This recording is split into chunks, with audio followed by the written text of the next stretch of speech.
الحمد لله وحده لا شريك له والصلاة والسلام على من لا نبي بعده أما بعد فأعوذ بالله من الشيطان الرجيم بسم الله الرحمن الرحيم وما أرسلناك إلا رحمة للعالمين اللهم صل على محمد النبي الأمي وعلى آله وسلم تسليما۔ مسلک اہل سنت والجماعت احناف دیوبند سے تعلق رکھنے والے غیور مسلمانوں، اللہ رب العزت نے نبی اکرم صلی اللہ علیہ وسلم کو عالمین کے لیے رحمت بنا کر بھیجا ہے۔ عالمین یہ جمع ہے عالم کی۔ حضرات مفسرین فرماتے ہیں عالم چار ہیں۔ نمبر 1 عالم ارواح، نمبر 2 عالم دنیا، نمبر 3 عالم برزخ اور قبر، نمبر 4 عالم آخرت۔ عالم ارواح یہ انتظار کی جگہ ہے، عالم دنیا یہ کام کی جگہ ہے، عالم برزخ اور قبر یہ آرام کی جگہ ہے، عالم آخرت یہ انعام کی جگہ ہے۔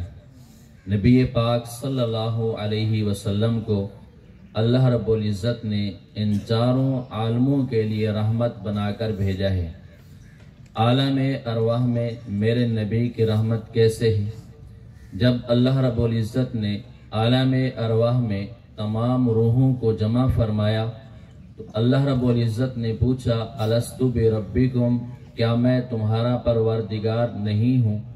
باقی روحیں خاموش تھی۔ اس وقت سب سے پہلے جس روح نے جواب دیا اسے روح محمد کہتے ہیں۔ اگر روح محمد صلی اللہ علیہ وسلم اس وقت نہ بولتی تو شاید باقی روحیں بھی جواب نہ دے سکتی۔ یہ میرے اور آپ کے نبی کی رحمت ہے۔ نمبر 2 عالم دنیا میں بھی میرے اور نبی آپ کے نبی رحمت ہیں۔ اللہ رب العزت قرآن کریم کے اندر ارشاد فرماتے ہیں وما ارسلناک الا رحمت للعالمین۔ صحیح مسلم حضرت انس بن مالک رضی اللہ تعالی عنہ کی حدیث پاک ہے۔ حضرت انس بن مالک رضی اللہ تعالی عنہ فرماتے ہیں ابو جہل اور دیگر مشرکین مکہ نے بیت اللہ کے پاس آ کر غلاف کعبہ پکڑ کر اللہ رب العزت سے دعا کرتے ہیں اللہم ان کان ھذا ھو الحق من عندک فامطر علینا حجارۃ من السماء او ائتنا بعذاب علیم۔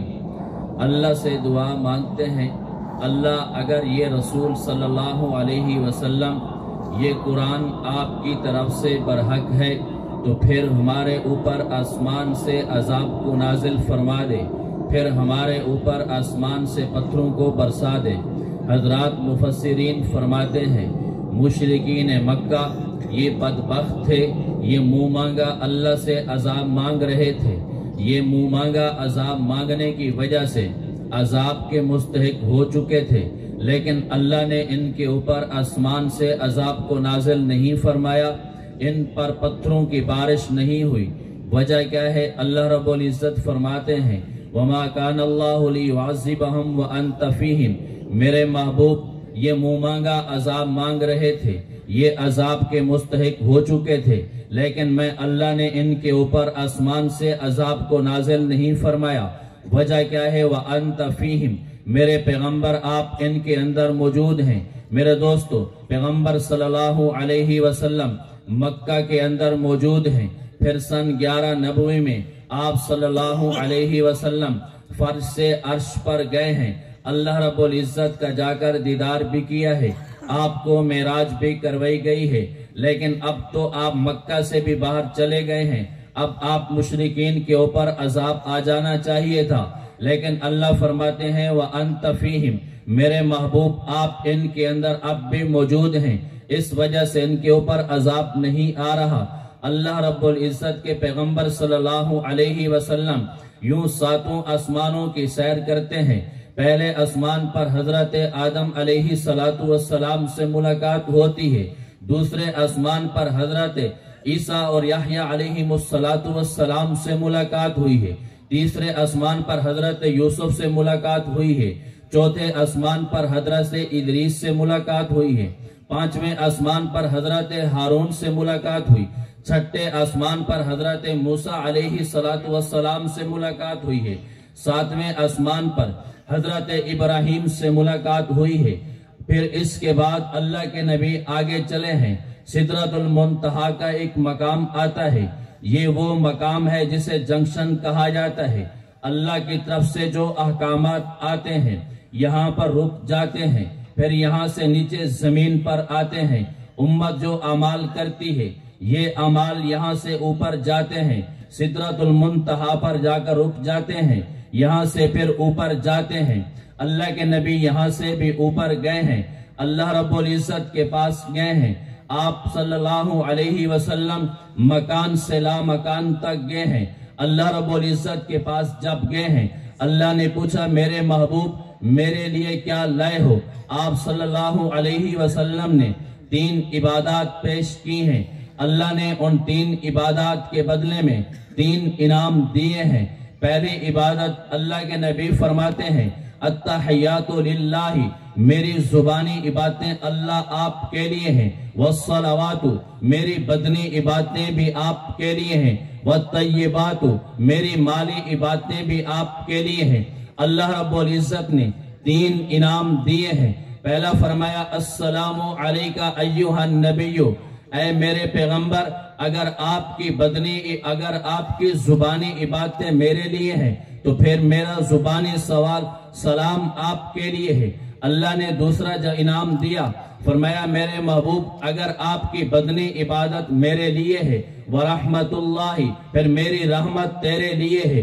تیسری عبادت اللہ کے نبی نے فرمائی ہے کہ میری مالی عبادت آپ کے لیے ہے، اللہ نے جواب دیا وبرکاتہ، پھر میری برکتیں آپ کے لیے ہیں۔ یوں اللہ رب العزت نے 3 عبادات کے بدلے میں 3 انعام پیش کیے ہیں۔ چلیں بات چل پڑی، میں یہ ایک بات اور بھی کرتا چلا جاؤں۔ اللہ کے رسول صلی اللہ علیہ وسلم نے یہاں پر التحیات کا حوالہ دیا ہے، یہ وہ التحیات ہے جس میں وہ 2 مرتبہ آ رہی ہے۔ حضرت امام اعظم ابو حنیفہ رحمت اللہ علیہ اپنی مجلس کے اندر بیٹھے ہیں، آپ کے شاگردوں کا ایک بہت بڑا حلقہ ہے، ایک دیہات سے ایک عربی آتا ہے، اس نے آ کر امام اعظم سے سوال کیا ہے آبِ واوینی، حضرت امام صاحب سے پوچھا کہ ایک واو کے ساتھ یا 2 واو کے ساتھ؟ حضرت امام اعظم ابو حنیفہ رحمت اللہ علیہ فرماتے ہیں بواوینی، 2 واو کے ساتھ۔ وہ عربی جانے لگا، اس نے دعا دی ہے بارک اللہ فیکا کما بارک فی لا ولا۔ حضرت امام اعظم ابو حنیفہ رحمت اللہ علیہ نے آمین فرمایا ہے۔ جب وہ دیہات والا چلا گیا ہے، شاگردوں نے پوچھا استاد جی ہمیں بات سمجھ میں نہیں آئی، اس نے جو سوال کیا ہے وہ بھی ہم نہیں سمجھے، جو آپ نے جواب دیا ہے وہ بھی ہماری سمجھ میں نہیں آیا، پھر اس نے جو آپ کو دعا دی ہے وہ بھی ہم سمجھ نہیں سکے، پھر آپ کا آمین کہنا یہ بھی ہماری سمجھ سے بالا تر ہے۔ حضرت امام اعظم ابو حنیفہ رحمت اللہ علیہ اپنے شاگردوں کو سمجھاتے ہوئے فرماتے ہیں کہ اس عربی نے آ کر مجھ سے پوچھا ہے کہ نماز کے اندر میں کون سا التحیات پڑھوں۔ حدیث پاک میں ایک التحیات حضرت عبداللہ بن مسعود والا ہے، اس کے اندر وہ 2 مرتبہ آ رہی ہے۔ ایک التحیات حضرت عبداللہ بن عباس والا ہے، اس میں وہ 1 مرتبہ آ رہی ہے۔ مجھ سے اس نے آ کر پوچھا ہے کہ میں نماز کے اندر کون سا التحیات پڑھوں، میں نے اس سے جواب دیا 2 واو والا پڑھیں جو حضرت عبداللہ بن مسعود رضی اللہ تعالی عنہ والا ہے۔ جب میں نے اسے جواب دیا ہے اس نے مجھے دعا دی ہے بارک اللہ فیکا کما بارک فی لا ولا، اللہ آپ میں برکتیں دے جیسے اللہ نے لا اور لا میں برکت ڈالی ہے۔ اصل میں اللہ رب العزت نے قرآن کریم کے اندر اپنے نور کی مثال بیان فرمائی ہے۔ اس کے اندر ایک درخت جو مبارک درخت ہے جسے زیتون کا درخت کہتے ہیں، اس کا ذکر فرمایا ہے۔ اللہ نے فرمایا یہ ایسا درخت ہے لا شرقیہ ولا غربیہ، اس جیسا درخت مشرق میں بھی نہیں ہے، اس جیسا درخت مغرب میں بھی نہیں ہے۔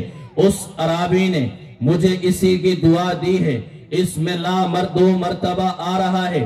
اس عرابی نے مجھے دعا دیتے ہوئے کہا کہ اللہ آپ کے علم میں برکتیں ڈالے، آپ جیسا امام مشرق میں بھی نہ ہو، آپ جیسا امام مغرب میں بھی نہ ہو۔ یہ میرے اور آپ کے امام ہیں، میرے اور آپ کے امام وہ عظیم شخصیت ہیں جن کے آنے کا ذکر بھی اللہ کے نبی حدیث پاک میں بتا کر گئے ہیں، جن کے دنیا سے جانے کی بشارت بھی اللہ کے رسول صلی اللہ علیہ وسلم خود بتا کر جائے ہیں۔ میرے دوستو، 3 قسم کے الفاظ ہیں۔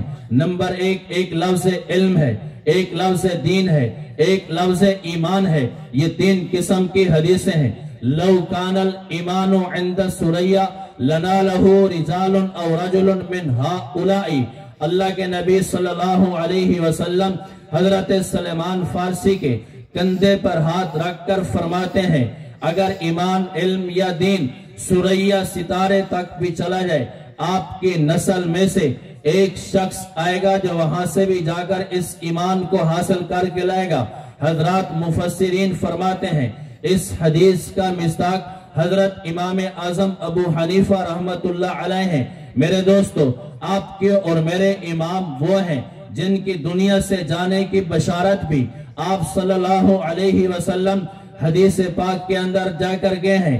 آپ صلی اللہ علیہ وسلم فرماتے ہیں ترفع زینت الدنیا سنت 50 و 100، 150 ہجری جب آئے گا دنیا کی زینت کو اٹھا لیا جائے گا۔ حضرات محدثین اس حدیث کا مصداق ڈھونڈتے رہے۔ جب سن 150 ہجری آیا ہے، حضرت امام اعظم ابو حنیفہ رحمت اللہ علیہ کا انتقال ہوا ہے۔ محدثین فرماتے ہیں اس حدیث کا مصداق حضرت امام اعظم ابو حنیفہ رحمت اللہ علیہ ہیں۔ میرے دوستو، بخاری کے شارح علامہ قرطبی رحمت اللہ علیہ فرماتے ہیں اس حدیث کا مصداق امام اعظم ابو حنیفہ رحمت اللہ علیہ ہیں۔ میرے اور آپ کے وہ امام عظیم امام ہیں۔ کتاب کا نام الخیرات الحسان ہے۔ علامہ ابن حجر مکی رحمت اللہ علیہ اپنی اس کتاب کے اندر امام صاحب کے مناقب کو بیان کرتے ہیں۔ حضرت علامہ ابن حجر مکی رحمت اللہ علیہ نے ایک واقعہ نقل کیا ہے۔ امام صاحب بیت اللہ کے پاس گئے ہیں اپنی زندگی کا آخری حج ادا کرنے کے لیے۔ خانہ کعبہ کے خادم کو آدھا مال دے دیا، اس سے کہا کہ مجھے بیت اللہ کے اندر جانے دیجئے۔ اس نے اجازت دے دی۔ امام صاحب نے وہاں جا کر 2 رکعت نفل کی نیت باندھی ہے، ایک پاؤں کو زمین سے اٹھا لیا ہے، 15 پارے ایک پاؤں پر تلاوت کیے ہیں۔ ایک رکعت مکمل کرنے کے بعد دوسری رکعت شروع کی ہے۔ اب دوسرا پاؤں زمین سے اٹھا لیا ہے، پہلے والا پاؤں زمین پر رکھ لیا ہے، دوسرے 15 پارے بھی تلاوت کیے ہیں۔ یوں 2 رکعت کے اندر پورا قرآن تلاوت کیا ہے۔ اس کے بعد حضرت امام اعظم ابو حنیفہ رحمت اللہ علیہ دعا کے لیے ہاتھ اٹھاتے ہیں۔ امام صاحب نے فرمایا اے اللہ، آپ کی جتنی معرفت ممکن تھی وہ میں نے حاصل کر لی ہے، جتنی مجھ سے ممکن تھی وہ میں نے حاصل کر لی ہے، لیکن میں آپ کی عبادت کا حق ادا نہیں کر سکا، اللہ مجھے معاف فرما دیجئے۔ علامہ ابن حجر مکی رحمت اللہ علیہ فرماتے ہیں بیت اللہ کے کونے سے آواز آئی ہے، اللہ نے فرمایا آپ نے بہترین معرفت بھی میری حاصل کی ہے اور عبادت نہیں بلکہ آپ نے عبادت کا حق بھی ادا کر لیا ہے، اور سن لیجئے میں نے آپ کو بھی معاف کر دیا ہے، اور قیامت تک آنے والی وہ انسانیت جو آپ کی اتباع اور تقلید کرے گی میں نے اسے بھی معاف کر دیا ہے۔ یہ میرے اور آپ کے امام اعظم ابو حنیفہ رحمت اللہ علیہ ہیں۔ میرے دوستو، امام صاحب نے ایک مجلس بنائی ہے، اپنے 1000 کا مجمع جو آپ کے بڑے بڑے محدثین اور فقہا شاگرد تھے ان میں سے 40 افراد کی شورا بنائی ہے، ایک مجلس بنائی ہے۔ اس کے بعد آپ نے فقہ حنفی کو مرتب کیا ہے۔ آج پوری دنیا کے اندر 70% ایسے لوگ ہیں جو حضرت امام اعظم ابو حنیفہ رحمت اللہ علیہ کی تقلید کرتے ہیں۔ میرے دوستو، میں وقت کو سامنے رکھتے ہوئے بات کروں گا۔ میرے اور آپ کے قید عظیم لیڈر شیخ طریقت متکلم اسلام مولانا محمد الیاس گمن حافظہ اللہ نے اس مرکز کی بنیاد رکھی ہے۔ یہ مرکز صرف سرگودا والوں کا نہیں، یہ مرکز ملک پاکستان کا نہیں، یہ مرکز بین الاقوامی ہے۔ آج پوری دنیا کے اندر اس مرکز کا کام جا رہا ہے، آج پوری دنیا کے اندر اس مرکز کا فیض جا رہا ہے۔ میرے اور آپ کے شیخ طریقت متکلم اسلام نے اس مرکز کے اندر بہت سارے کام کیے ہیں۔ میرے دوستو، ہمارے اور آپ کے شیخ نے مجلس افتاء بھی بنائی ہے، مجلس علمی بھی بنائی ہے، مجلس شورا بھی بنائی ہے۔ یوں آپ نے ایک پوری کھیپ اور پوری ٹیم تیار کر دی ہے۔ آپ کے اور میرے شیخ ہمارے امام اعظم ابو حنیفہ رحمت اللہ علیہ کے نقش قدم پر چل رہے ہیں۔ جس طرح اس بدو عرابی نے امام صاحب کو آ کر دعا دی تھی، بارک اللہ فیکا کما بارک فی لا ولا، آج میں اپنے شیخ کو بھی یہی دعا دینا چاہتا ہوں۔ اس کی وجہ کیا ہے؟ میرے اور آپ کے شیخ کا فیض الحمدللہ پوری دنیا کے اندر جا رہا ہے۔ اس وقت جو ہمارے آن لائن کورسز ہو رہے ہیں، پوری دنیا کے بعض ممالک سے 1800 افراد شریک ہیں جو اس مرکز کے اساتذہ سے فیض حاصل کر رہے ہیں۔ یہ میرے اور آپ کے شیخ کی ایک بہت بڑی کرامت ہے۔ ایک چھوٹے سے پنڈ سے آپ نے کام شروع کیا ہے، اللہ نے آپ کو اتنا چمکایا ہے۔ آج آپ بین الاقوامی سطح پر مشرق سے لے کر مغرب تک آپ کے اور میرے شیخ کی دعوت اور آواز جا رہی ہے۔ پھر امام اعظم ابو حنیفہ رحمت اللہ علیہ کے آپ نقش قدم پر چلتے ہوئے نظر آ رہے ہیں۔ اگر آپ کے اور میرے شیخ متکلم اسلام دنیا سے چلے بھی جائیں، یہ کام رکنے والا نہیں ہے۔ اس کی وجہ یہ ہے، میرے اور آپ کے شیخ نے اپنے شاگردوں کی ایک پوری ٹیم تیار کر دی ہے۔ تصوف کے میدان میں خلفاء کی ایک ٹیم تیار کر دی ہے۔ اگر مناظرے کا میدان سجتا ہے، میرے شیخ نے مناظرے کی ٹیم تیار کر دی ہے۔ الغرض آپ نے کوئی ایسا میدان خالی نہیں چھوڑا جس کے اندر آپ کے افراد موجود نہ ہوں۔ اسٹیج پر بیٹھی ہوئی یہ پوری ٹیم میرے شیخ اور آپ کے شیخ کی ٹیم ہے۔ اگر آپ کو جب بھی ضرورت پڑے، مناظرے کے میدان میں ضرورت پڑے، آپ ان سے رابطہ کر سکتے ہیں۔ اگر آپ کو خانقاہ کی ضرورت پڑے، آپ کو شیخ طریقت، پیر طریقت، استاد محترم مولانا خبیب احمد گمن کی صورت میں بھی آپ کو نظر آئے گا۔ میرے دوستو، اگر علمی دنیا میں آپ کو دلائل کی دنیا میں ضرورت پڑے تو ثانی گمن مولانا مفتی محمد عاطف صاحب آپ کو گرجتے ہوئے نظر آئیں گے۔ اگر آپ کو افتاء کی ضرورت پڑے، اگر آپ کو فقہ کی ضرورت پڑے، استاد محترم مفتی شبیر احمد حنفی صاحب بھی آپ کو میدان میں نظر آئیں گے۔ میرے دوستو، مجھے یہ وقت اجازت نہیں دیتا کہ میں کن حضرات کا نام لوں، بس میں آخری بات کہہ کے بات ختم کرنے لگا ہوں۔ جس طرح اس بدو اور دیہات والے نے اپنے امام اعظم کو دعا دی ہے، ہم اور میں یہ آج تحیہ کر کے دیں، ہم اپنے امام متکلم اسلام مولانا محمد الیاس گمن حافظہ اللہ کو اپنی دعاؤں میں یاد رکھیں گے، آپ کے اس مرکز کو اپنی دعاؤں میں رکھیں گے تاکہ اللہ آپ کے فیض کو پوری دنیا کے اندر پھیلائے اور عام اور تام کر دے۔ یہاں پر پڑھانے والے اساتذہ کے علم عمل میں اللہ خوب برکتیں عطا فرمائے، یہاں سے فیض حاصل کرنے والے طلباء کرام کے علم عمل میں اللہ برکتیں عطا فرمائے، اللہ انہیں بھی دین کی خدمت کا موقع عطا فرمائے۔ اللہ رب العزت مجھے اور آپ کو ان باتوں پر عمل کرنے کی توفیق عطا فرمائے۔ وآخر دعوانا ان الحمدللہ رب العالمین۔